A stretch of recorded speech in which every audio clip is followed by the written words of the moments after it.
Mark? Yeah, Rick, Jennifer, let me give you one example. 3 teenage girls left Home of the Innocents in May and were picked up just hours later, given drugs and alcohol, and were repeatedly raped. And unfortunately, children leaving is not an isolated incident.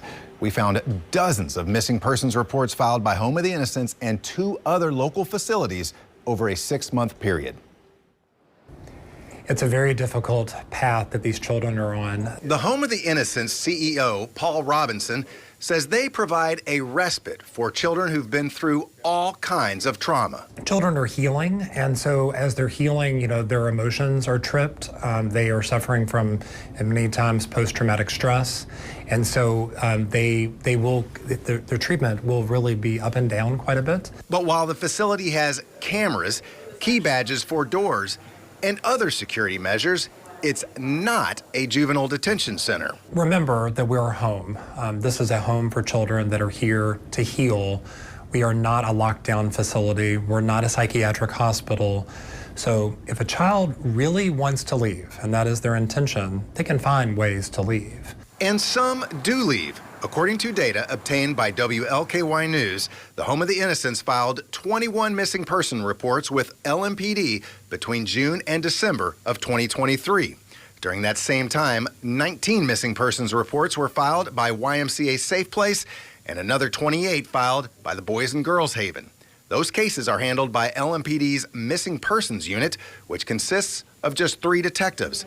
Beth Ruth is one of them. They don't have well-developed decision-making skills. They are really at risk for engaging in risky behavior, such as criminal behavior, or really vulnerable and at risk for being drawn toward trafficking or self-trafficking. In most cases, the children are eventually found safe, or they return on their own to their residential foster care facility. But the problem persists week after week.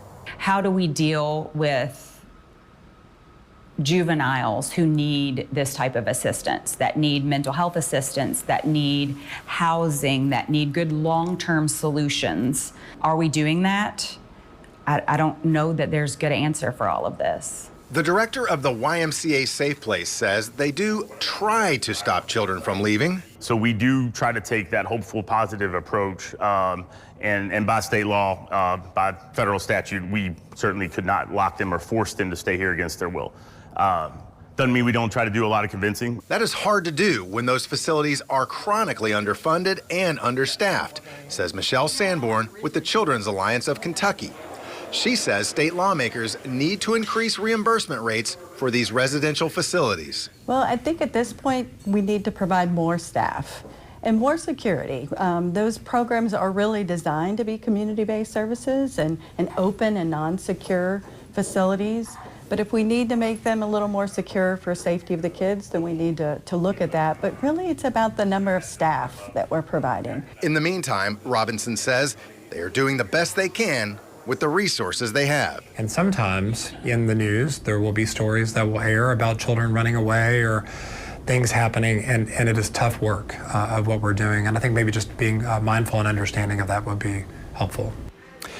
Now, Sanborn says she did not see additional money for these facilities in the state budget that the House just passed. We expect to see the Senate version of the state budget next week. Mark Vanderhoff, WLKY News.